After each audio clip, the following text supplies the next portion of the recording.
I'm Ainsley, 34, and I thought the worst part of my day would be burying my husband. I was wrong.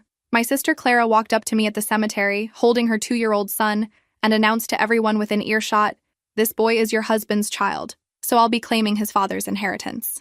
I just stood there in my black dress, dirt still fresh on David's grave, and said, "That's interesting." Then I had to bite my lip to keep from laughing, because my husband couldn't have children, ever.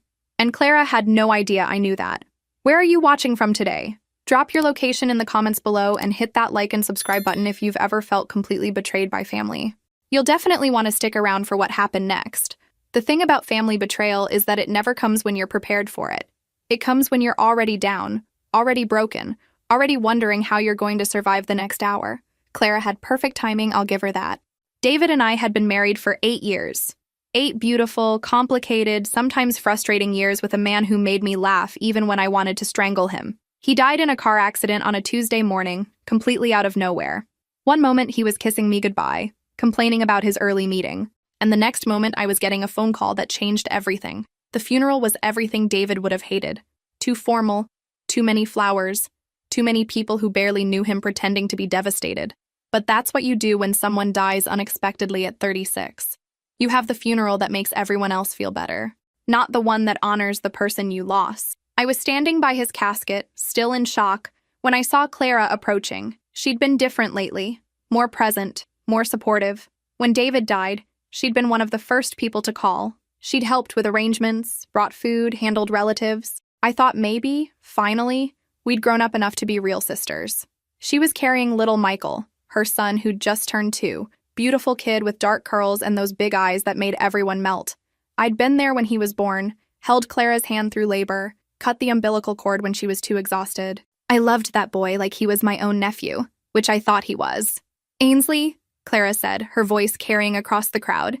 People turned to look. "I need to tell you something important. About Michael, about David."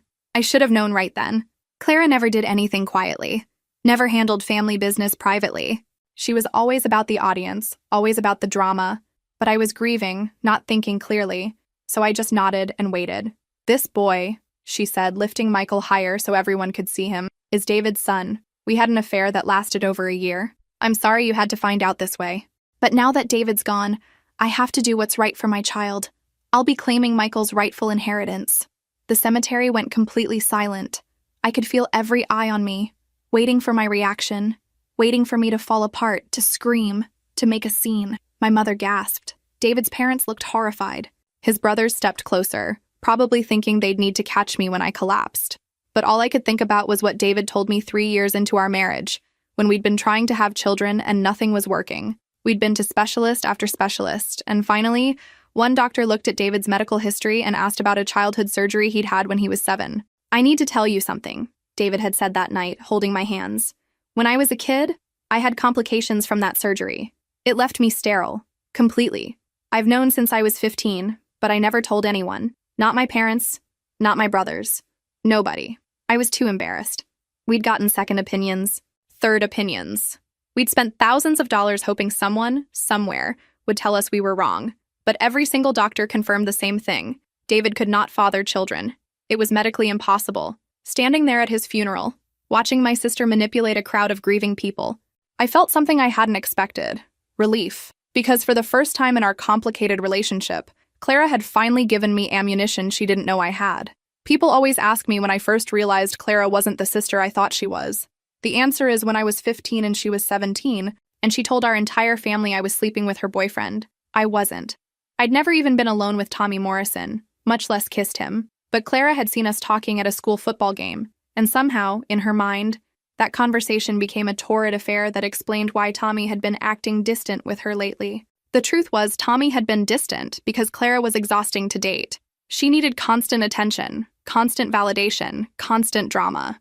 She'd call him crying about imaginary slights from other girls, accuse him of flirting when he said hello to female classmates, and generally make his life miserable. But admitting that would have required Clara to look at her own behavior, and that wasn't something she was capable of. It was easier to blame me. "I can't believe my own sister would do this to me," she'd sobbed at the dinner table, with all the theatrical flair of someone who'd been practicing in the mirror. "She's been flirting with Tommy for weeks. Everyone at school is talking about it. My parents looked at me like I'd committed murder. Not because they believed I was capable of stealing my sister's boyfriend, but because family loyalty was supposed to be absolute in our house. You didn't betray each other, even if you weren't actually betraying each other. Ainsley, my father said in that disappointed voice that still makes my stomach clench, is this true? No, I said. I talked to Tommy for maybe 5 minutes about our history assignment. That's it. See? Clara wailed. She's lying to your faces. She's been trying to break us up since day one because she's jealous that I have a boyfriend and she doesn't. The unfairness of it was breathtaking. I was 15, awkward, and more interested in books than boys. I had no desire to steal anyone's boyfriend, especially not Tommy Morrison, who seemed nice enough but couldn't hold a conversation about anything more complex than football scores. But Clara was beautiful, popular, and crying. I was the younger sister with frizzy hair and too many opinions. Guess who they believed? I was grounded for 2 months. Clara got sympathy and a new dress to help her feel better after her heartbreak. Tommy, confused by the whole thing, broke up with Clara the following week and started dating Jennifer Walsh, who had the good sense to stay away from our family drama. That should have been the end of it. But Clara never let anything go. For the rest of high school, she'd bring up my betrayal whenever she needed to deflect from her own problems. Failed a test? Well, she'd been too upset about my dishonesty to study. Got caught sneaking out? She'd been so hurt by family drama that she'd needed to get away and think. It became our family mythology. Clara was the victim, and I was the sister who couldn't be trusted. The pattern continued through college. When Clara flunked out sophomore year, it was because she'd been too emotional about our complicated relationship to focus on academics. When she couldn't hold down a job after graduation, it was because the stress of our unresolved issues was affecting her mental health. My parents ate it up. Clara was sensitive, artistic, wounded by life. I was practical, stable, maybe a little cold. Clara needed protection and support. I needed to be more understanding, more forgiving, more willing to let the past go. You're sisters, my mother would say whenever I expressed frustration. Family is forever. You need to learn to forgive. But forgiveness requires acknowledgement of wrongdoing, and Clara never admitted to doing anything wrong. In her version of events, she was always the victim of circumstances, other people's jealousy, or my inexplicable hostility toward her. When I started dating seriously in college, Clara would find ways to insert herself into my relationships. Not overtly, not obviously, but she'd call when she knew I had dates, claiming family emergencies that required immediate attention. She'd show up at parties and somehow manage to monopolize conversations with whoever I was interested in. She'd share embarrassing stories about me under the guise of being a loving, concerned sister. Ainsley's always been a little intense, she'd say with a laugh that sounded affectionate, but felt like a knife. She gets so serious about everything. I worry she scares guys away. One by one, relationships would fizzle out. Not dramatically, not with arguments or breakups, but with guys who suddenly seemed less interested, less available, less invested.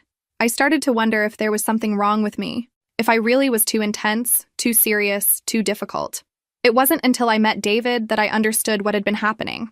David was older, more confident, and completely unimpressed by Clara's particular brand of manipulation. When she tried her usual tactics, he'd politely redirect conversations back to me, or simply ignore her obvious attempts to undermine me. Your sister's interesting, he said after meeting Clara for the first time. Very performing. It's like she's always on stage. That's exactly what it was like. Clara was always performing, always working an angle, always positioning herself as the star of whatever drama was unfolding. And for years, I'd been her unwilling supporting cast, playing the role of the sister who just didn't understand her, didn't appreciate her, didn't love her enough. But David saw through all of it, and Clara hated him for it. She tried to warn me away from him, suggesting he was too controlling, too serious, too old for me. When that didn't work, she tried to befriend him, calling with long stories about her problems and asking for his advice. When he politely deflected those calls back to me, she accused him of trying to isolate me from my family. He's changing you, she told me right before David and I got engaged. You used to care about family. Now all you care about is him. What she meant was that I'd stopped enabling her drama. I'd stopped dropping everything to manage her crises. I'd stopped accepting blame for problems I didn't create. David had shown me what a healthy relationship looked like. And by comparison, everything about my dynamic with Clara looked twisted and wrong. But I thought we'd grown past all of that. I thought maybe, finally, Clara had matured enough to be a real sister instead of a professional victim. I thought wrong. 3 years ago, Clara knocked on my door at 10 o'clock on a Tuesday night, crying and pregnant. I almost didn't recognize her. Gone were the carefully styled hair and designer clothes that had defined her since high school. She looked thin, exhausted, and genuinely scared in a way I'd never seen before. When I opened the door, she collapsed into my arms like a child. "I'm so sorry," she kept saying. "I know I don't deserve your help, but I didn't know where else to go." David was out of town on business, so it was just me and Clara in my living room, with her ultrasound pictures scattered across my coffee table like evidence of a miracle I hadn't expected. 6 weeks pregnant, no partner in sight, and according to Clara, no family support. "Mom and Dad don't know yet," she admitted, wiping her nose with the tissue I'd given her. "I'm too scared to tell them. You know how they feel about unwed mothers. Our parents were traditional, religious, and very concerned with what other people thought. An unmarried pregnant daughter would not fit their image of the perfect family they'd worked so hard to maintain. Clara was right to be scared. What about the father?" I asked gently. Clara's face crumpled again. "He's married. I didn't know when we started. I thought he lied to me about everything. When I told him about the baby, he said I needed to handle it quietly. He gave me money and told me never to contact him again." I believed her. The Clara I knew was many things. Dramatic, manipulative, self-centered, but she wasn't a homewrecker. She was more likely to be the other woman who genuinely thought she was the only woman. The one who believed whatever lies a married man told her to keep her satisfied with scraps of attention. "I can't raise a baby alone," she said, her voice barely above a whisper. "I don't have a career. I don't have savings. I don't have anything. I've been working at that boutique, but they're already cutting my hours. I can't even afford my rent next month." It was true. Clara had never managed to build the kind of stable life that would support a child. She'd bounced between jobs, apartments, and relationships for years, always confident that something better was just around the corner. The pregnancy had forced her to confront the reality that nothing better was coming, and she wasn't prepared for it. "What do you need?" I asked. "I need my sister back," she said, looking at me with an expression so vulnerable it broke my heart. "I know I've been terrible to you. I know I've been jealous and petty and probably impossible to deal with, but I'm going to be a mother. Ainsley, I want to be better than I've been." We talked until 3 in the morning. Clara told me about the therapy she'd started, the books on child development she'd been reading, the job interview she had lined up at a more stable company. She showed me a notebook where she'd been tracking her expenses, trying to figure out how to make a budget work on a single income. She apologized. Actually apologized without deflecting blame or making excuses. She acknowledged the pain she'd caused me over the years, the relationships she'd sabotaged, the trust she'd broken. It was the conversation I'd wanted to have with my sister for 15 years. "I don't expect you to forgive me right away," she said, "but I'm hoping maybe we can start over. Maybe I can prove to you that I'm not the same person I used to be." David came home the next morning to find Clara asleep on our couch and me making breakfast for 3. I'd expected him to be frustrated, maybe even angry that I'd made a unilateral decision to involve us in Clara's drama. Instead, he listened quietly while I explained the situation, then helped me carry coffee to the living room where Clara was just waking up. "Congratulations," he said simply. "When are you due?" "For the next 7 months. Clara was the sister I'd always wanted. She called regularly, but not obsessively. She asked for advice, but didn't demand that I solve her problems. She got the job she'd interviewed for and kept it, working steadily through her pregnancy, despite morning sickness that lasted well into her 2nd trimester. When she needed help, and she did need help with medical bills and maternity clothes and preparing for a baby on a limited budget, she asked directly instead of manipulating circumstances to force my involvement. When I offered assistance, she accepted gracefully and always tried to reciprocate however she could. She painted my bathroom while I was at work, organized my closet, and cooked dinner for David and me at least once a week during her 3rd trimester. Small gestures, but meaningful ones that showed she was thinking about our relationship as something reciprocal instead of one-sided. Most importantly, she stopped performing. When she was happy, she showed it genuinely. When she was scared about becoming a mother, she admitted it honestly. When she was frustrated with the physical discomfort of pregnancy, she complained without making it anyone else's fault or responsibility. I was there when Michael was born. Clara had asked me to be her labor coach, and I'd agreed despite my complete lack of experience with childbirth.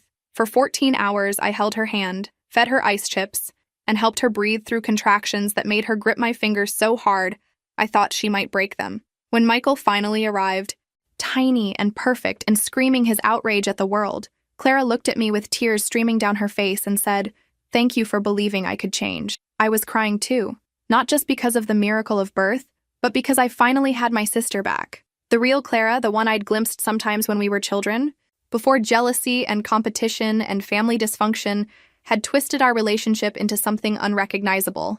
For 2 years, it was everything I'd hoped for. Clara was a devoted mother, a reliable employee, and a sister who actually acted like she cared about me as a person instead of just what I could do for her. We had dinner together once a week. We texted regularly. We even took a weekend trip together when Michael was 18 months old. Just the three of us, and it was perfect. Michael was a joy, one of those babies who smiled early and laughed often and made everyone around him happier just by existing. Clara would bring him to family gatherings, and I loved watching him discover the world. Loved seeing Clara's face light up when he reached new milestones.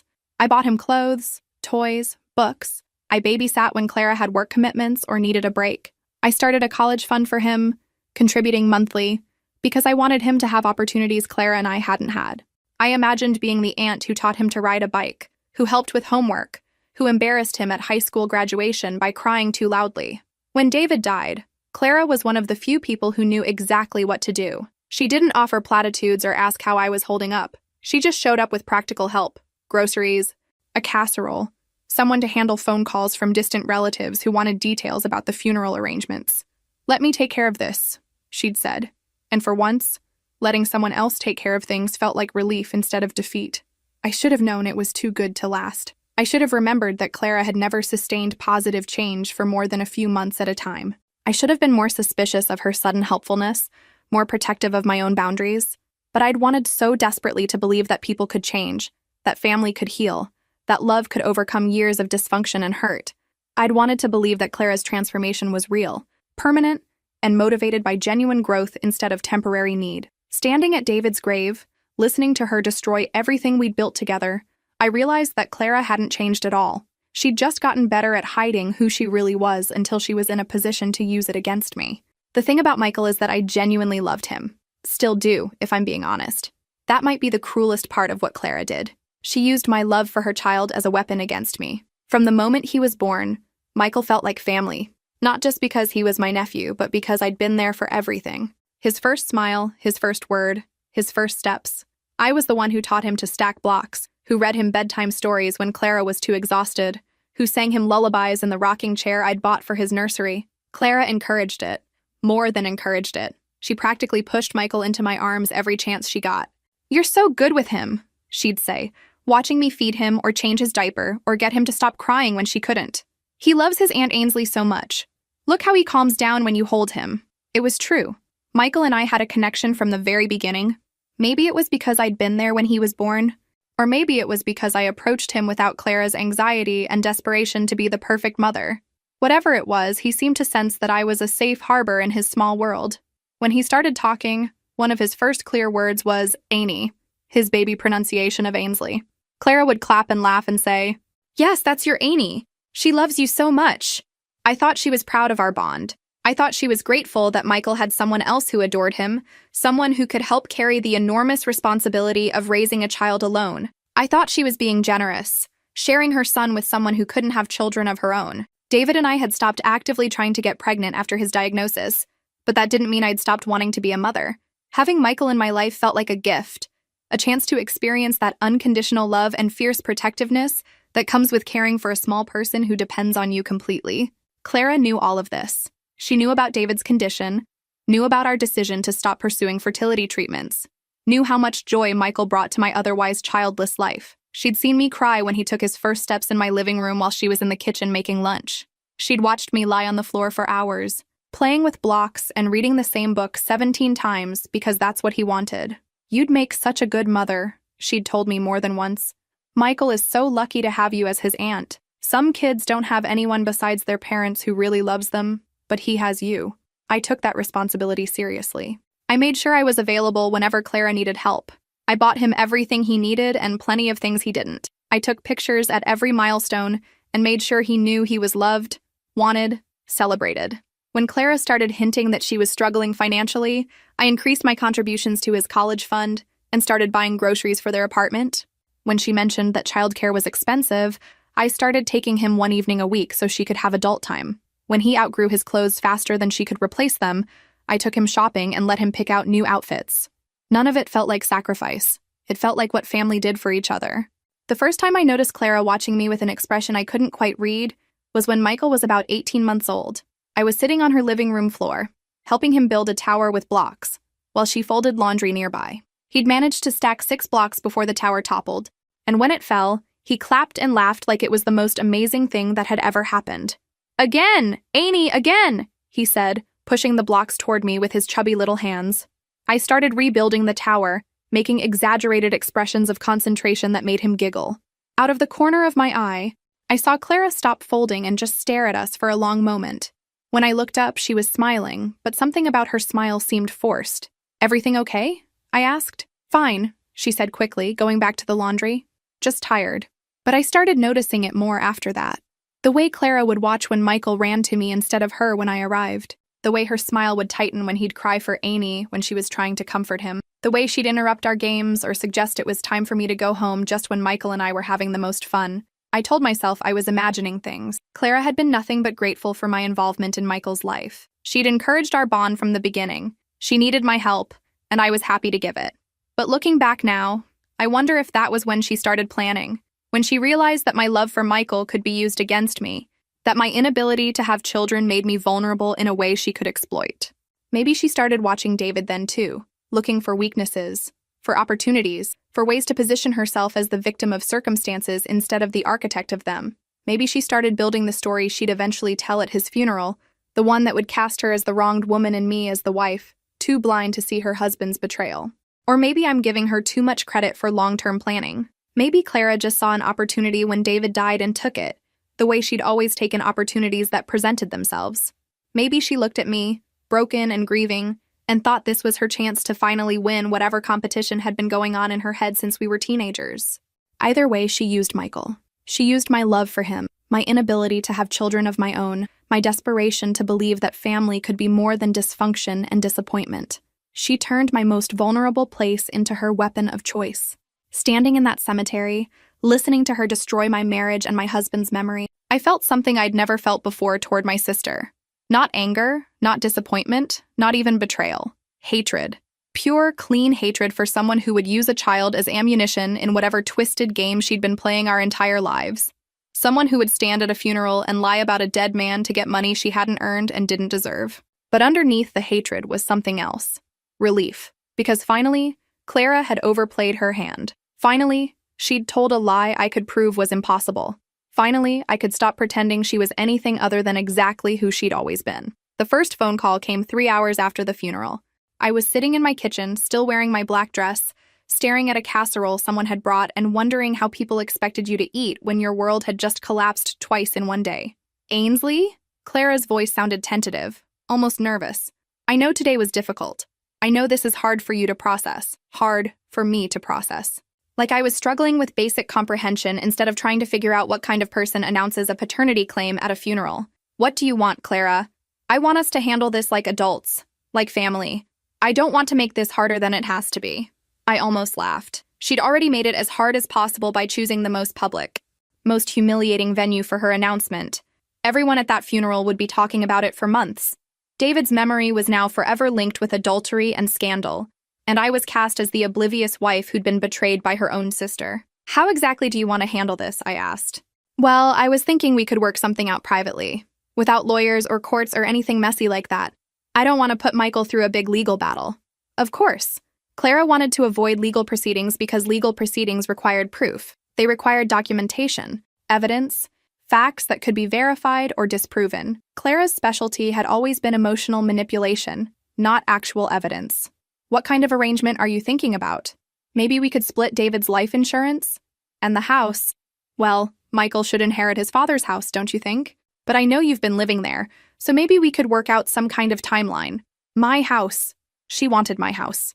The house David and I had bought together, renovated together, filled with 8 years of memories and furniture we'd chosen, and walls we'd painted, and a garden we'd planted. She wanted to take it away and give it to a child who wasn't even David's. "That's generous of you," I said, keeping my voice steady. "Giving me a timeline to move out of my own house. It's not your house anymore, Ainsley. It's Michael's house. David was his father." The certainty in her voice was almost impressive. She'd told this lie so many times in the 3 hours since the funeral that she'd started believing it herself. That was always Clara's gift, the ability to rewrite reality until her version became more real to her than what had actually happened. We'll need to get a paternity test, I said. That's not necessary. I mean, look at him, Ainsley. He looks just like David. Everyone's always said so. Had they? I tried to remember anyone ever commenting on Michael's resemblance to David and came up empty. Michael was a beautiful child with dark hair and brown eyes, but so were a lot of children. I'd never seen any particular similarity to David, who'd been blonde with green eyes. If he's David's son, you shouldn't have any problem proving it, Clara sighed, and I could practically hear her switching tactics. Fine, if that's what it takes for you to believe me, but I'm not putting Michael through some traumatic legal process just because you can't accept reality. What reality is that? That your husband had an affair with your sister, that he got me pregnant, that he's been lying to you for over 2 years. Each word was designed to hurt, to make me doubt everything I thought I knew about my marriage. And if I hadn't known what I knew, it might have worked. Clara was good at finding pressure points and applying just enough force to make people question themselves. When did this affair supposedly happen? It started when I was pregnant. You were so busy with work, so unavailable, and David was lonely. I was vulnerable, dealing with being abandoned by Michael's real father, and David was supportive. The timeline was clever. My pregnancy support of Clara, reframed as David's opportunity for infidelity. My work commitments, which had been necessary to support both my household and Clara's expenses during her pregnancy, repositioned as neglect that justified betrayal. So David comforted you by getting you pregnant? It wasn't planned, it just happened. These things happen, Ainsley. These things happen. Like adultery was a natural disaster, something that just occurred without anyone making deliberate choices. Like David had somehow accidentally impregnated a woman he couldn't actually impregnate. I see. And you've been hiding this for 2 years, why? I wanted to protect you. I thought maybe David would tell you himself, or maybe it would be better if you never knew. But when he died, Michael deserves to know who his father was. He deserves his inheritance. The martyrdom was perfect. Clara, the noble sister, sacrificing her own comfort to protect me from a painful truth. Clara, the devoted mother, fighting for her son's rights against a selfish sister-in-law who wanted to keep everything for herself. I need to think about this, I said. Of course. Take all the time you need. But Ainsley, I hope you'll remember that Michael is innocent in all of this. He's just a little boy who lost his father today. She hung up before I could respond, leaving me alone with her perfectly crafted narrative and my perfectly clear understanding of why it was impossible.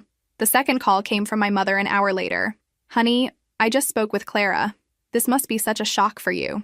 My mother had apparently decided that Clara's version of events was factually accurate, which wasn't surprising. Throughout our lives, she'd consistently chosen to believe whichever daughter's story required less complicated emotional processing on her part. It is a shock, I agreed. She's trying to do the right thing for that little boy. I hope you can see past your hurt feelings and support your nephew. Your nephew.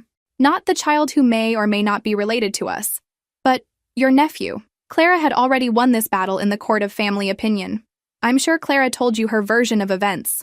Ainsley, I know this is painful, but denial won't change the facts. That child needs his family now more than ever. Facts. As if Clara's accusations were established truth rather than claims that hadn't been verified. As if David's inability to defend himself made him automatically guilty of everything he was accused of. I thought about telling my mother the truth, about explaining that David couldn't have fathered any children, let alone Michael, about laying out the medical history that made Clara's story not just unlikely, but impossible. But something stopped me. Maybe it was the certainty that my mother wouldn't believe me. Maybe it was the knowledge that Clara would find a way to reframe even medical evidence as part of some elaborate cover-up. Maybe it was just exhaustion from a day that had already required more strength than I'd known I had. Or maybe it was strategy. Clara had chosen to make this a public battle, to announce her claims in front of an audience that would spread the story across our entire community. If I was going to fight back, I needed to do it right.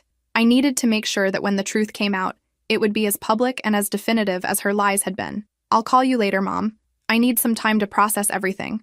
Of course, sweetheart, but remember, family is family. Whatever mistakes David made, that little boy is still part of our family. After she hung up, I sat in my kitchen for another hour, thinking about Clara's phone call and my mother's assumptions and the way both of them had decided that the most generous interpretation of events was that my dead husband had betrayed me with my sister. It should have hurt more. The accusation of adultery, the assumption that I'd been too oblivious to notice an affair happening under my nose, the suggestion that David had been unhappy enough in our marriage to seek comfort elsewhere. But it didn't hurt because it wasn't true. And for the first time in my relationship with Clara, I had something she didn't, proof that she was lying. I went upstairs to David's office and opened the filing cabinet where we kept our important papers. Medical records, insurance policies, tax returns, the detritus of a shared life that continues generating paperwork even after one half of the couple is gone. At the bottom of the medical file, I found what I was looking for. David's surgical records from when he was 7 years old, the follow-up appointments that had continued into his teenage years. The fertility specialist's reports from 3 years ago confirming what David had already known. Impossible. Medically impossible for David to have fathered any children. I made copies of everything and put the originals back in the filing cabinet. Then I called James Morrison, the lawyer who'd handled our wills and estate planning. It was after business hours, but he'd given me his personal number when David died, telling me to call if I needed anything. James, it's Ainsley Richardson. I'm sorry to call so late, but I have a situation that can't wait. Of course. What can I help you with? I told him everything. Clara's announcement at the funeral, her phone call, her demands for David's assets, the medical impossibility of her claims.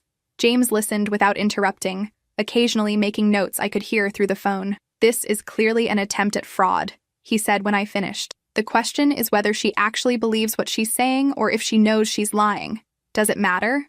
For the legal case? Probably not, but it might matter for how we handle this strategically. If she genuinely believes Michael is David's son, she'll be more likely to push forward with legal action. If she knows she's lying, she might back down when she realizes you're prepared to fight. I want to fight either way. Good. Because based on what you've told me, this should be fairly straightforward to resolve. Paternity tests don't lie, and medical records don't lie. Your sister picked the wrong person to target with this kind of scam. For the first time since David's funeral, I smiled. Not because I was happy. I was still grieving my husband and reeling from my sister's betrayal, but because I finally saw a path forward that didn't require me to defend myself against accusations I knew were false. Clara had always won our battles because she fought dirty while I tried to be fair. She lied while I told the truth. She played victim while I accepted responsibility I didn't deserve. But this time was different. This time she'd told a lie that could be disproven with scientific evidence. This time, the truth was on my side in a way that couldn't be manipulated or reinterpreted or explained away. This time, I was going to win. Clara's lawyer was exactly what I expected. Expensive suit, practiced smile, and the kind of confidence that comes from representing people who usually get their way through intimidation rather than facts. We met in James's office 2 weeks after the funeral. Clara sat beside her attorney looking appropriately somber, occasionally dabbing at her eyes with tissues she'd brought specifically for the performance. I sat across from them with James, a stack of medical records, and the kind of calm that comes from knowing you're holding all the cards.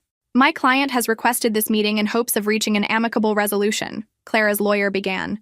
Ms. Richardson has legitimate claims to her son's inheritance, and we believe it's in everyone's best interest to handle this matter privately. Ms. Richardson. Clara was using her maiden name again, probably to distance herself from any association with David that might complicate her victim narrative. Smart, but not smart enough. What exactly is Ms. Richardson claiming? James asked. That the deceased, David Thompson, is the biological father of her 2-year-old son, Michael. She has documentation showing they had an intimate relationship during the relevant time period. I almost laughed. Documentation of an intimate relationship. What kind of documentation could possibly exist for an affair that had never happened? Love letters David hadn't written? Hotel receipts from dates that hadn't occurred? Photos of romantic encounters that existed only in Clara's imagination? What documentation? James asked. Clara's lawyer slid a folder across the table. Inside were printed text messages, photos, and what appeared to be a handwritten note. I recognized David's handwriting immediately, but the words were unfamiliar. Thank you for understanding. Last night meant everything to me. The message was dated 6 months before Michael's birth. Below it were text message screenshots showing conversations between David and Clara that I'd never seen before. Miss you already. Can't wait to see you again. You make me feel alive in a way I'd forgotten was possible. I know this is complicated, but what we have is real. My heart started racing despite my certainty that these messages were fabricated. They looked real, sounded like David's voice, referenced specific details that made them seem authentic. For a moment, I wondered if I'd been wrong, if somehow... But no, David couldn't have children. That was medical fact, not opinion or interpretation. Whatever Clara had done to create this evidence, it didn't change biology. James was examining the documents with the practiced eye of someone who'd seen plenty of fabricated evidence. These are interesting, he said carefully. Of course, we'll need to verify their authenticity. They're authentic, Clara's lawyer said firmly. Ms. Richardson has also prepared a written statement detailing the relationship, including specific dates and locations. Clara leaned forward, her voice soft and emotional. I know this is painful for Ainsley. I never wanted it to come out this way. But Michael deserves to know his father, and he deserves his inheritance. David would have wanted that. The manipulation was flawless. Clara positioning herself as the reluctant truth-teller, forced to reveal painful secrets for the sake of an innocent child. Me cast as the selfish widow trying to deny a little boy his birthright. David transformed from faithful husband to cheating father who died before he could make things right. Ms. Thompson, Clara's lawyer addressed me directly, my client is prepared to be reasonable about this. She doesn't want to take everything, just what's fair for Michael. Perhaps we could arrange for a division of assets that reflects the child's needs while allowing you to maintain some security. How generous. Clara was willing to take only part of everything David and I had built together, leaving me with scraps of my own life as a gesture of sisterly kindness. What would Ms. Richardson consider fair? James asked. 50% of the life insurance proceeds, the house, since Michael should grow up in his father's home, David's personal effects, for sentimental value, and ongoing support for Michael's education and healthcare needs. Everything. She wanted everything, just phrased in terms that made it sound like a reasonable compromise. The house we'd renovated together. The life insurance meant to support me after David's death. Even David's personal belongings that held no value to anyone except me. That seems like quite a lot, James said mildly. Michael is David's only child, Clara's lawyer replied.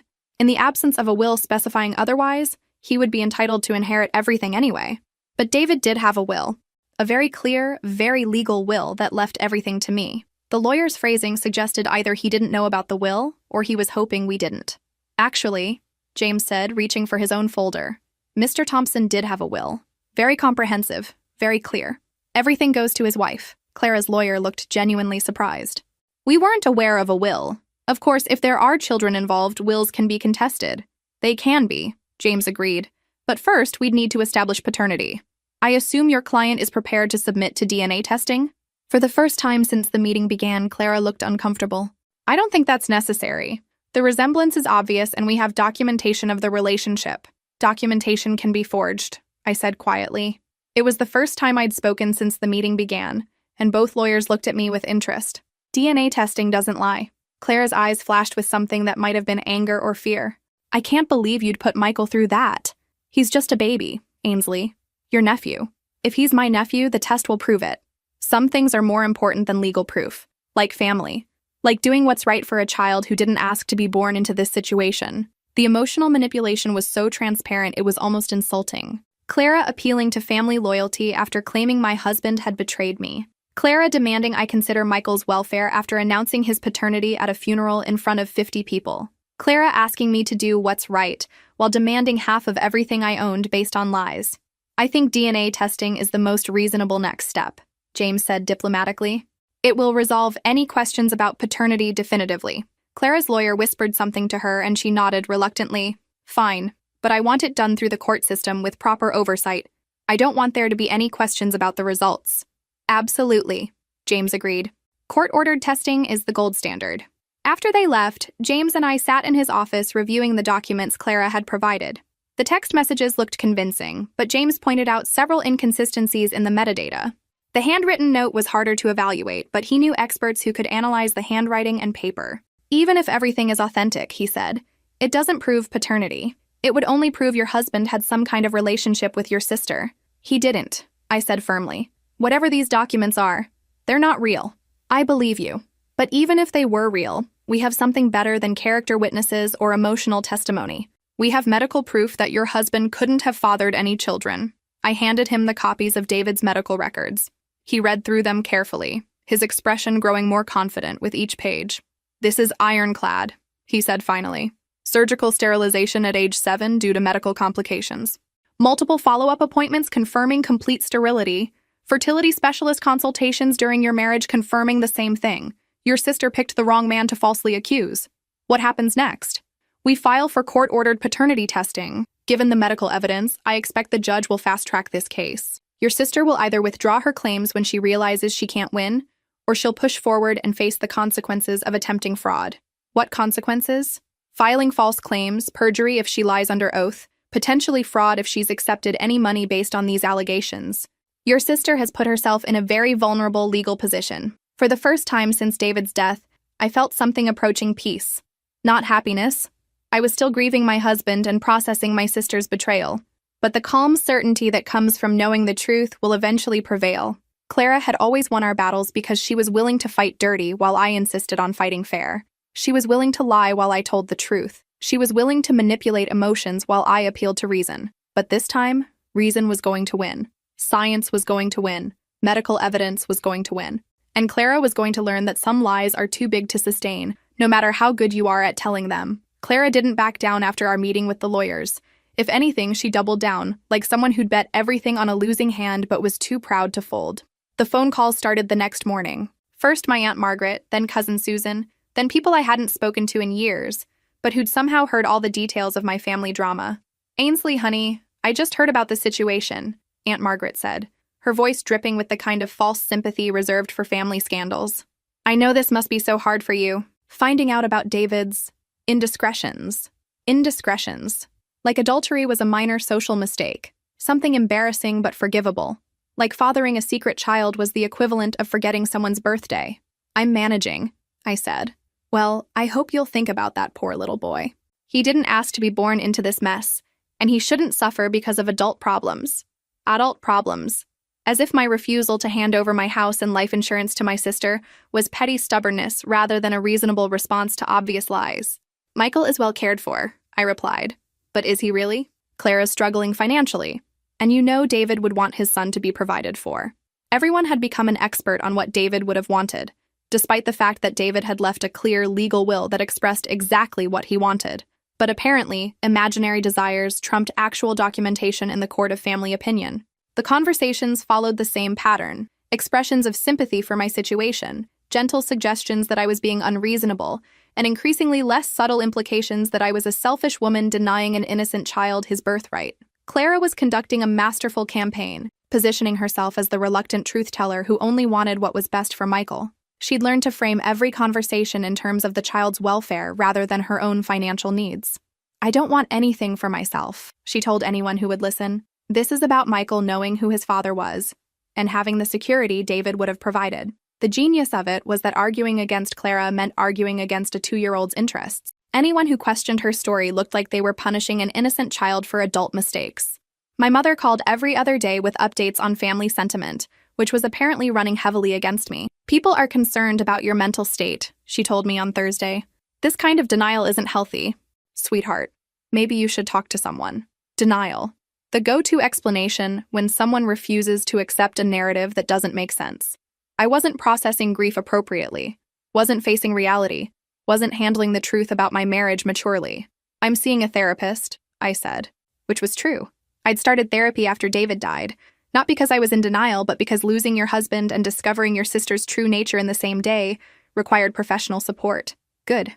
I hope they can help you work through this. Clara feels terrible about how everything came out. She never wanted to hurt you." Clara felt terrible. Poor Clara. Burdened with secrets she never wanted to carry. Forced to reveal painful truths for the sake of her child. Clara the victim. Clara the reluctant messenger. Clara the devoted mother just trying to do right by her son. It was a perfect performance. And our family was eating it up. By Friday, Clara had moved on to more direct pressure. She showed up at my office during lunch, carrying Michael and looking appropriately harried. "Ainsley, we need to talk," she said, settling into the chair across from my desk without being invited. "This legal stuff is getting out of hand." Michael looked around my office with the wide-eyed curiosity of a toddler in a new environment. Despite everything, seeing him still made my heart ache. Whatever Clara was doing, he was innocent in it. "What did you want to discuss?" "I want to settle this without putting Michael through a bunch of court procedures. He's too young to understand what's happening, but he can sense the tension. It's not fair to him." Clara had gotten better at this over the years, using emotional manipulation that was harder to argue against. How could I explain that court procedures were necessary without sounding like I cared more about legal technicalities than a child's emotional well-being? "Paternity testing is pretty routine," I said. "It won't be traumatic for him, but it's unnecessary. Look at him, Ainsley." She lifted Michael so I could see his face clearly. "Look at his eyes, his smile. He looks just like David." "Did he?" I studied Michael's features, trying to see what Clara claimed was obvious. He was a beautiful child with dark hair and warm brown eyes, but I still couldn't see any resemblance to my blonde, green-eyed husband.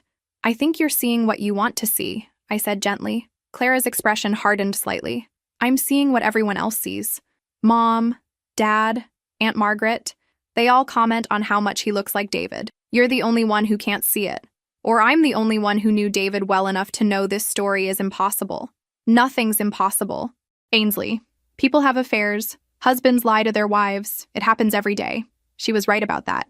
Affairs happened. Husbands lied. Marriages weren't always what they seemed from the outside. In most cases, Clara's story would be entirely plausible, even likely. But not in this case. Not with David. I'm not changing my mind about the paternity test, I said. Clara sighed, adjusting Michael on her lap. Fine. But when it comes back showing David is his father, I hope you'll remember that I tried to handle this quietly. I tried to spare everyone the embarrassment of a public legal battle.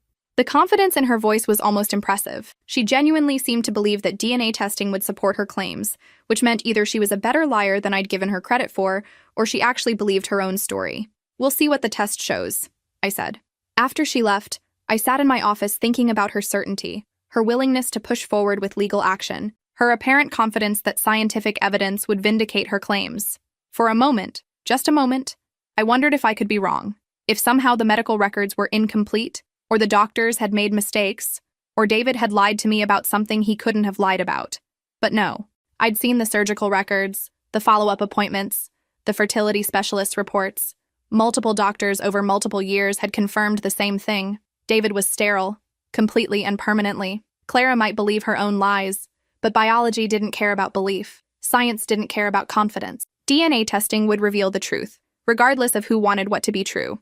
I just had to wait for Clara to discover what I'd known all along, that some lies are too big to sustain, no matter how convincingly you tell them. Clara filed her legal claim on a Monday morning, and by Monday afternoon, the entire family knew about it.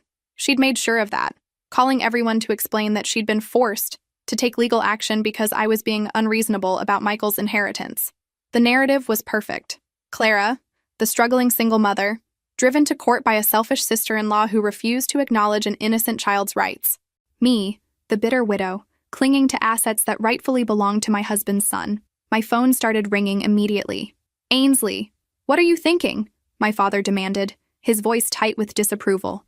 This is going to tear the family apart. Clara filed the legal action, not me. Because you left her no choice. The child deserves his father's inheritance. Why are you making this so difficult? It was fascinating how quickly everyone had accepted Clara's version of events as established fact. David's alleged affair wasn't a claim to be investigated. It was simply something that had happened, something I needed to accept and move past for the good of the family. I'm not making anything difficult. I'm asking for proof before I hand over everything David and I built together. What more proof do you need?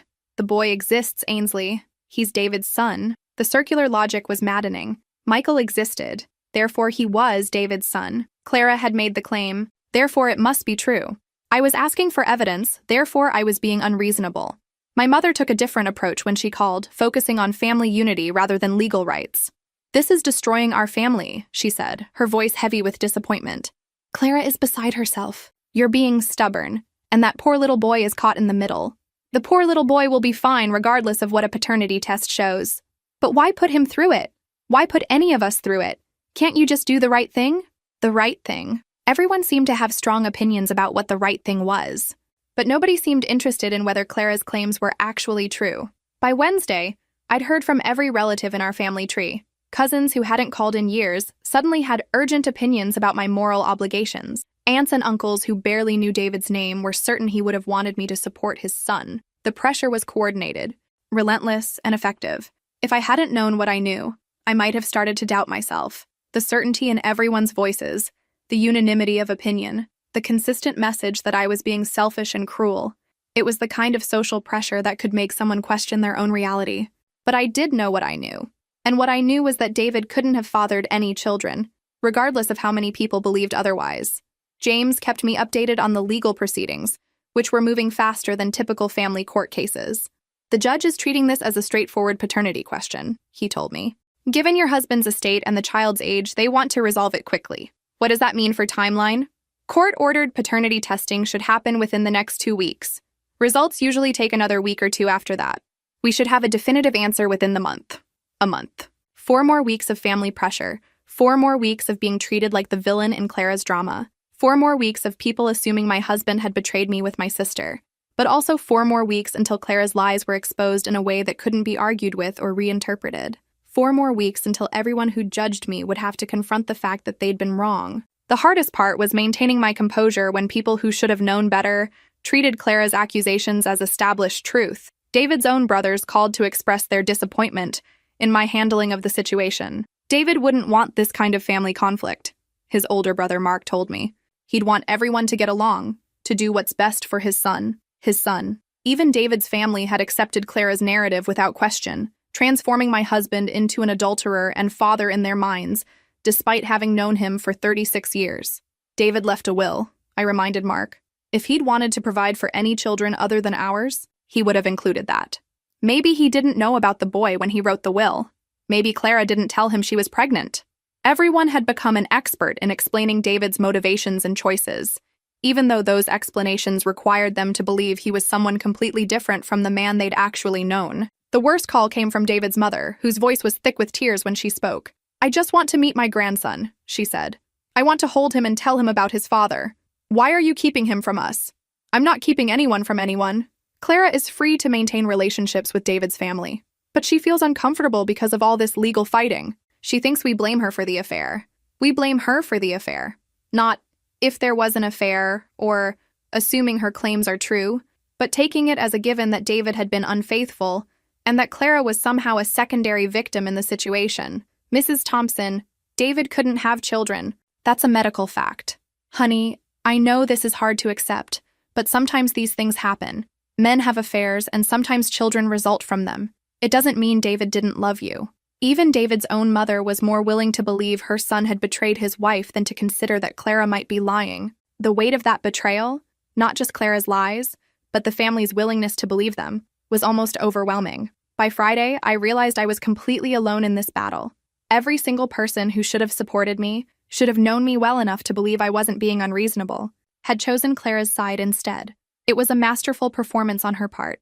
She'd managed to position herself as the victim while casting me as the villain, and she'd done it so skillfully that even people who'd known me my entire life were convinced I was acting out of spite rather than seeking truth. But being alone in this fight also clarified something for me. I wasn't just defending David's memory or protecting our assets.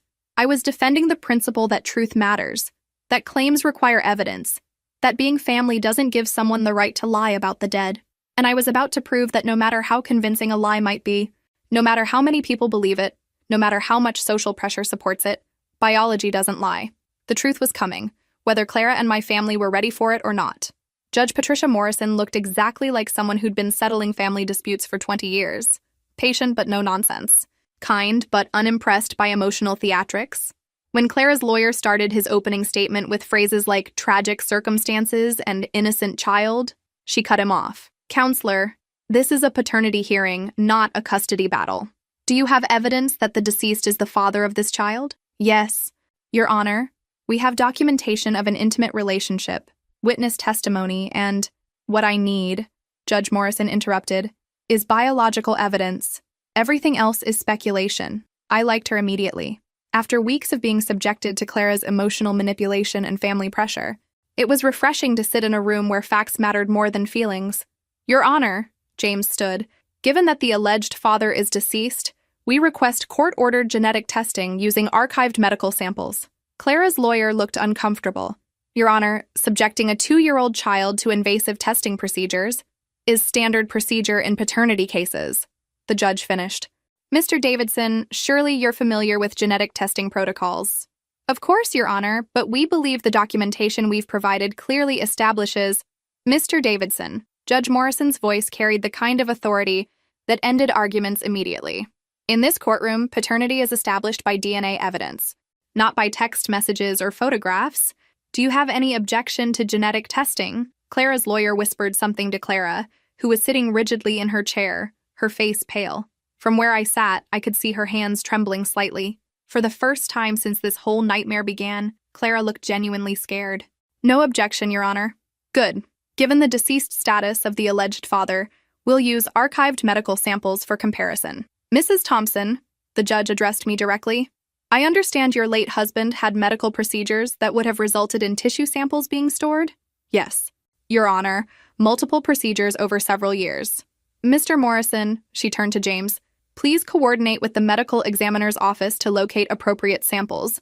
I want this resolved quickly and definitively. The formal language couldn't disguise what was really happening. We were about to prove, using David's own DNA, that he couldn't have fathered Clara's child.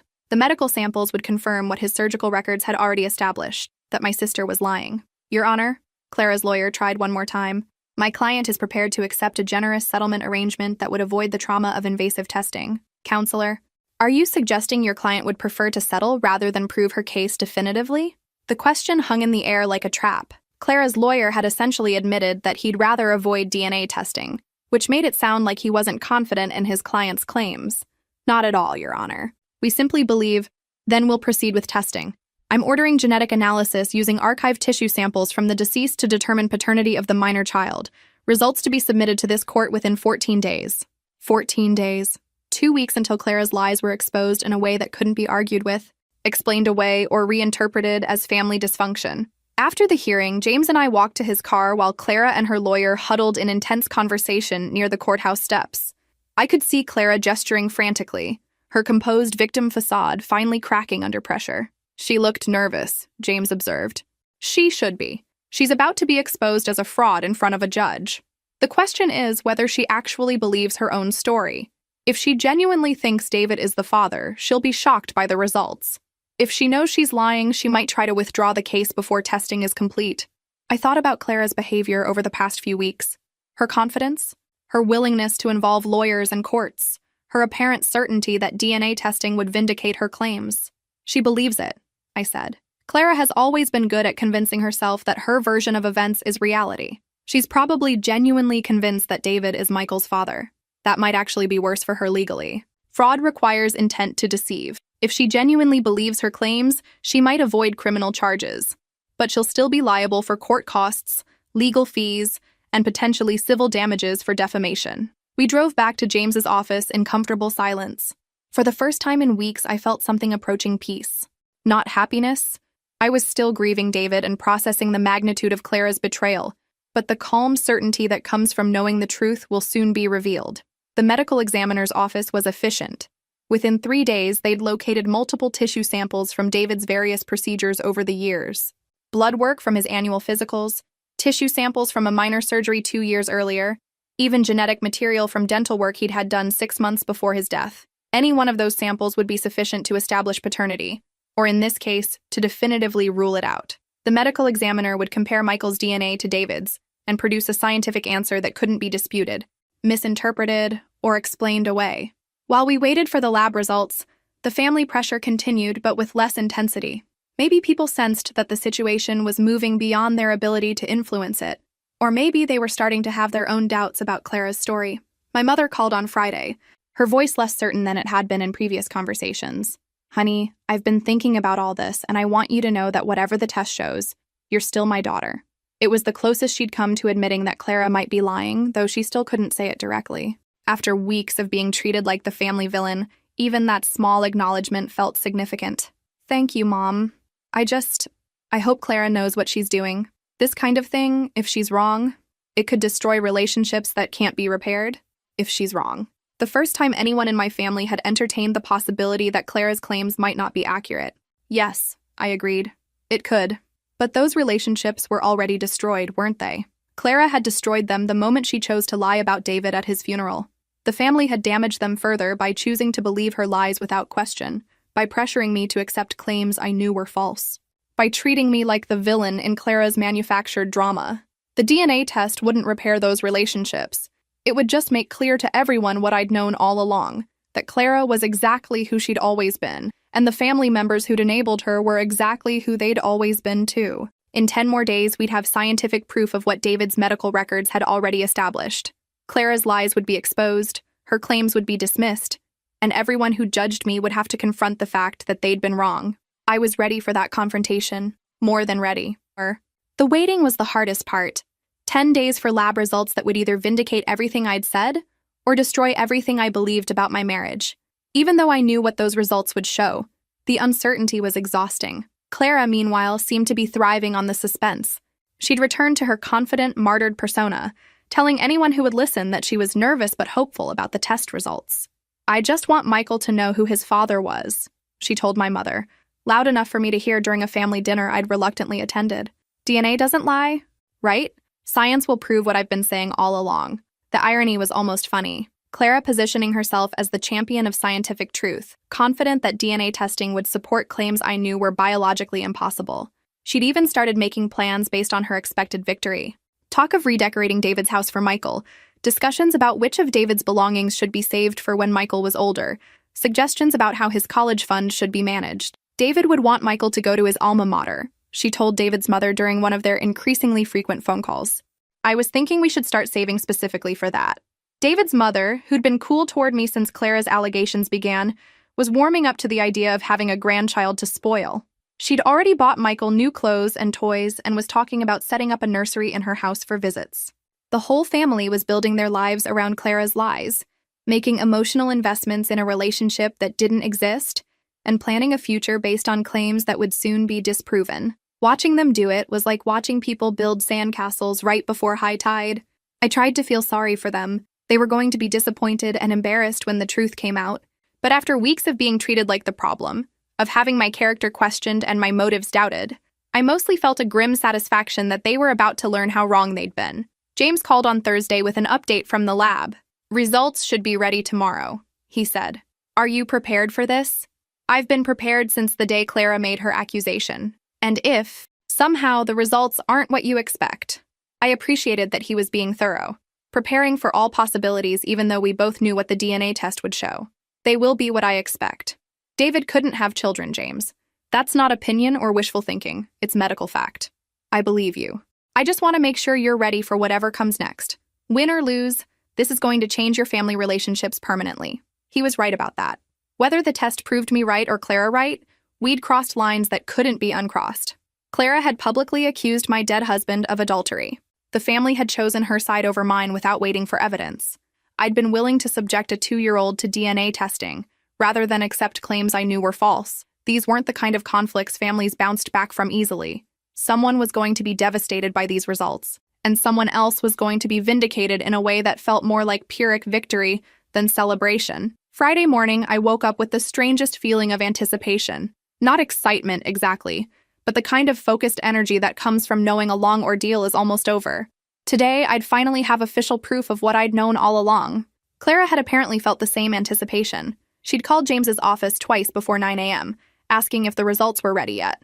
According to his secretary, she'd sounded excited rather than nervous. At 11:30, James called. The results are in. Can you come to my office? Just tell me. I'd rather discuss this in person. Can you be here in an hour?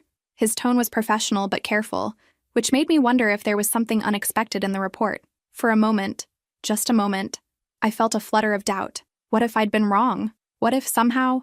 But no. I'd seen David's medical records, talked to his doctors, lived through years of fertility treatments and disappointments. There was no scenario in which David could be Michael's father.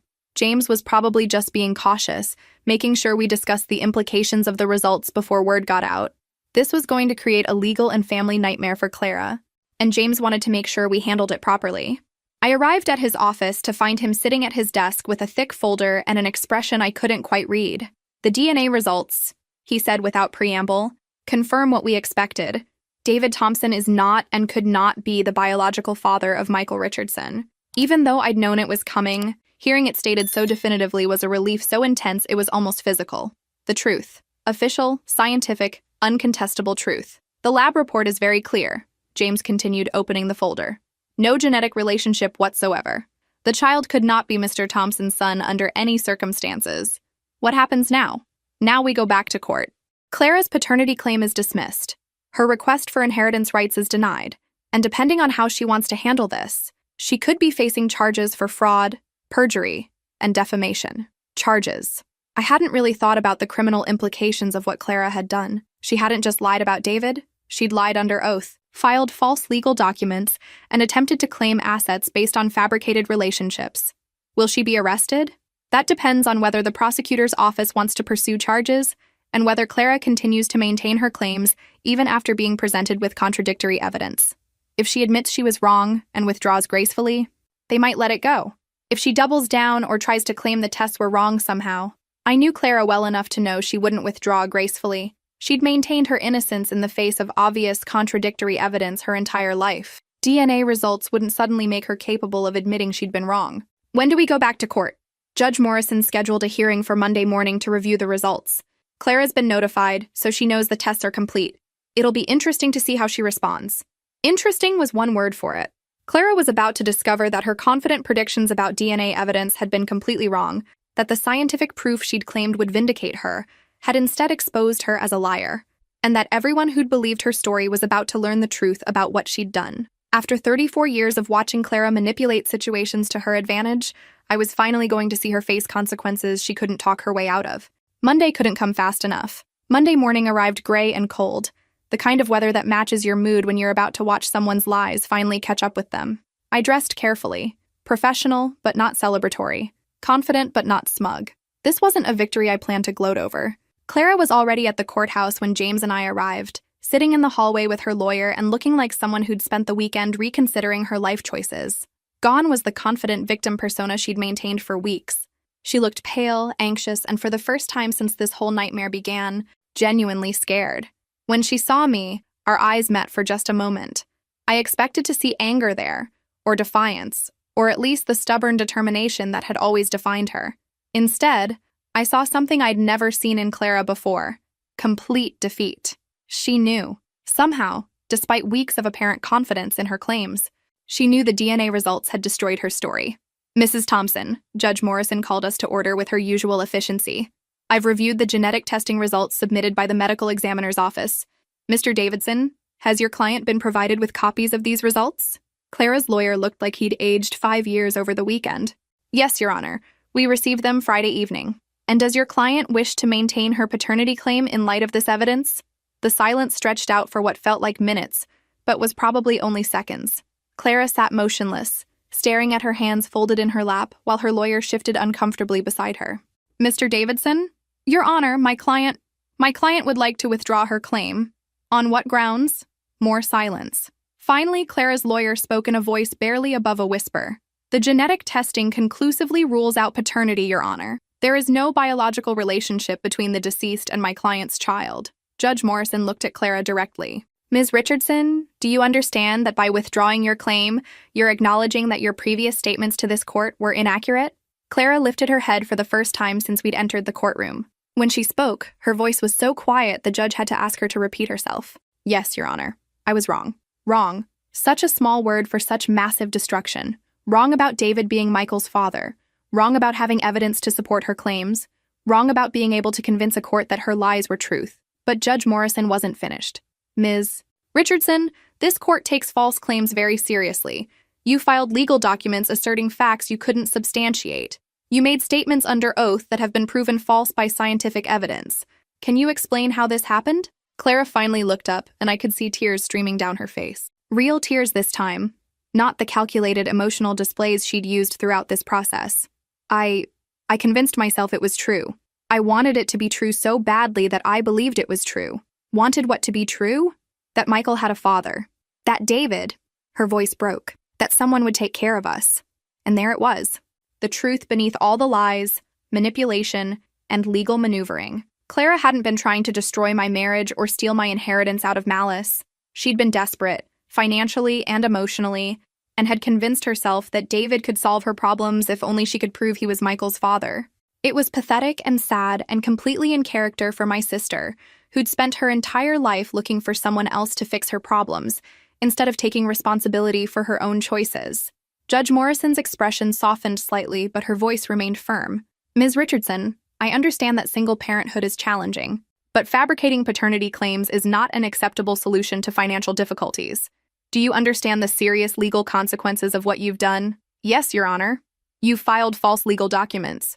You've made statements under oath that were factually incorrect. You've caused significant emotional and financial harm to Mrs. Thompson during her period of grief. These are serious matters. Clara was crying openly now, no longer trying to maintain any pretense of dignity or control. I'm sorry. I'm so sorry. I never meant. I just wanted. What you wanted? Judge Morrison interrupted. Was to claim assets that weren't yours based on relationships that didn't exist. The court will be forwarding this matter to the prosecutor's office for review of potential criminal charges. Criminal charges.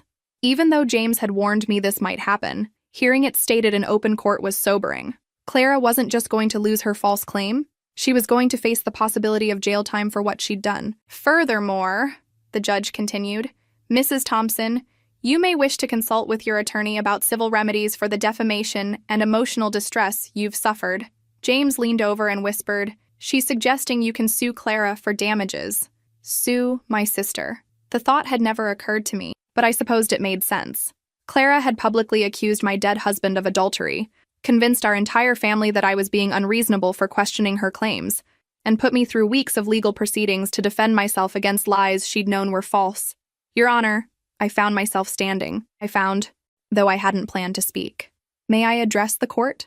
You may. I looked at Clara, still crying in her chair, and felt something I hadn't expected. Not satisfaction or vindication, but a kind of exhausted sadness for both of us. She'd destroyed our relationship, damaged David's memory, and torn our family apart. And for what? A desperate fantasy that someone else would solve her problems. Your Honor, I don't want to pursue civil damages. I just want this to end. Judge Morrison studied me for a moment. Are you certain, Mrs. Thompson? You've suffered significant harm as a result of Ms. Richardson's actions.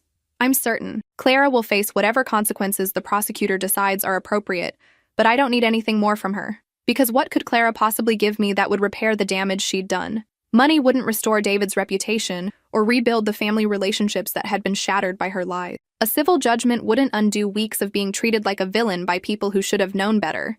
The only thing I'd wanted was the truth, and now I had it. Official, court-documented, scientifically verified truth that Clara had lied about everything. Very well. Ms. Richardson's paternity claim is dismissed. All requests for inheritance or asset distribution are denied. This matter is closed as far as this court is concerned. Judge Morrison's gavel came down with a sound of finality that seemed to echo through the courtroom. It was over. Finally, completely over. Clara and her lawyer left immediately, not making eye contact with anyone. James and I gathered our papers and walked out of the courthouse into the gray morning light. How do you feel? He asked. I considered the question carefully. How did I feel? Not triumphant, exactly. Not happy. But for the first time in weeks, I felt like I could breathe again. Free, I said finally. I feel free. Free from Clara's lies. Free from family pressure to accept claims I'd known were false. Free from having to defend David's memory against accusations that had never been true. The truth had finally caught up with my sister, and it was exactly what I'd known it would be all along. 3 days after the court hearing, I was reorganizing David's office when I found the letter he'd written me, sealed in an envelope with my name on it, tucked inside his desk drawer behind some old tax returns. My dearest Ainsley. It began in David's familiar handwriting. If you're reading this, something has happened to me and you've needed to access our private documents. I hope it's many years from now, and that the medical information we've kept private has remained just that, private. But if someone has tried to use my death to hurt you, I hope these records help you defend yourself. I know how loyal you are to family, how much you want to believe the best about people you love, but you deserve to be protected from those who would take advantage of that beautiful heart of yours. Don't let anyone make you doubt what we know to be true. I love you beyond words, beyond time. Whatever happens, know that. David. I sat in his chair and cried for the first time since his funeral. Not for the marriage Clara had tried to destroy with her lies, but for the husband who'd known me well enough to prepare for the possibility that someone might use his death against me. David had understood that my loyalty to family could be weaponized, that my desire to believe the best about people made me vulnerable to manipulation. He'd left me the tools to protect myself while also reminding me that those same qualities, loyalty, faith in people, willingness to love despite disappointment, were strengths, not weaknesses. The phone rang while I was reading his letter for the third time. Ainsley? It was my mother, her voice tentative in a way I hadn't heard since I was a child. Could we talk? She came over that evening, carrying a casserole I didn't need and wearing the careful expression of someone who knows they need to apologize but isn't quite sure how to start. I owe you an explanation, she said, settling into David's favorite chair, about why I believed Clara so quickly. Mom, you don't... Yes, I do. Her voice was firmer than I'd expected. I failed you, Ainsley. As your mother, I should have known better. I should have asked questions instead of just accepting Clara's story. I waited for the excuse, the explanation that would make her choice to believe Clara understandable if not forgivable. But it didn't come. There's no good reason, she continued. Clara has always been dramatic, always been difficult. And you've always been steady, reliable, honest. If anyone in this family was going to lie about something this serious, it wouldn't be you. It was the acknowledgement I'd needed to hear but had stopped expecting. Not just that Clara had been wrong, but that the family's willingness to believe her over me had been a betrayal of everything they knew about both of us. "I'm sorry," my mother said simply. "I'm sorry I didn't trust you. I'm sorry I didn't ask better questions. I'm sorry I put you through weeks of defending yourself against lies." "Thank you," I said. Because forgiveness felt too complicated right now, but gratitude was simple and honest. We talked for 2 hours about Clara, about family patterns that had enabled her behavior for decades, about the difference between supporting someone and enabling their destructive choices. It wasn't everything. There were still years of dysfunction to unpack, but it was a beginning. After Mom left, I called James to ask about Clara's situation. The prosecutor decided not to file criminal charges, he told me. First offense, genuine remorse, and the fact that you declined to pursue civil damages worked in her favor. I was surprised by how relieved I felt. Clara had done terrible things, but she was still my sister and Michael's mother. Jail time wouldn't have served anyone's interests. What about Clara and Michael? As far as I know, they're fine. Clara's moved back in with your parents temporarily while she figures out her next steps. My parents were supporting Clara again, which was probably inevitable. But at least now they were doing it with full knowledge of who she was and what she was capable of, rather than enabling her out of blind faith in family loyalty. 2 weeks later, I had lunch with David's mother for the first time since the funeral. She looked older than I remembered, and tired in a way that went beyond physical exhaustion. "I wanted to apologize," she said immediately, "for believing those awful things about David, for treating you like you were being unreasonable. You wanted to believe you had a grandchild. I understand that. That's not an excuse for doubting my son's character. Or yours." She reached across the table and took my hand. "David loved you completely. He never would have betrayed you, and I should have known that." We talked about David for an hour. Not about the accusations or the legal battle, but about the man we'd both loved. His terrible jokes, his obsession with fixing things that weren't broken, his habit of leaving coffee cups in every room of the house. The real David, not the fictional adulterer Clara had created. "What will you do now?" she asked as we were leaving. It was a question I'd been asking myself for weeks. David's life insurance would let me live comfortably without working, but I was only 34. I had decades ahead of me to figure out who I was without him. "I'm thinking about going back to school," I said. "Maybe law school. Turns out I'm pretty good at research and arguing cases." She laughed, and for the first time in months, it felt normal to laugh about something. That evening, I sat in my living room with a glass of wine and David's letter, thinking about the past few months and what they'd taught me about truth, family, and the difference between loyalty and enabling. Clara had tried to use David's death to solve her financial problems, destroying his memory and our relationship in the process. My family had chosen to believe her lies rather than ask difficult questions. I'd been forced to prove my dead husband's innocence against accusations I'd known were impossible. But through it all, the truth had remained the truth. David's medical records hadn't changed because Clara wanted them to be different. DNA testing hadn't lied because her story was emotionally appealing. Biology didn't care about family dynamics or financial desperation or the desire to believe the best about people. In the end, that's what had saved me. Not my loyalty to David's memory or my refusal to be manipulated, but simple, verifiable facts that couldn't be argued away. Clara was still my sister, and part of me hoped she'd learned something from this experience about the difference between wanting something to be true and making it true through lies. But even if she hadn't, even if she continued to be exactly who she'd always been, I knew now that truth doesn't require anyone's permission or belief to exist. It just is. And sometimes, that's enough. If this story resonated with you, make sure to like and subscribe for more real-life stories about family, betrayal, and the power of standing up for truth even when everyone else chooses to believe convenient lies. Truth always wins in the end. It just sometimes takes longer than we'd like.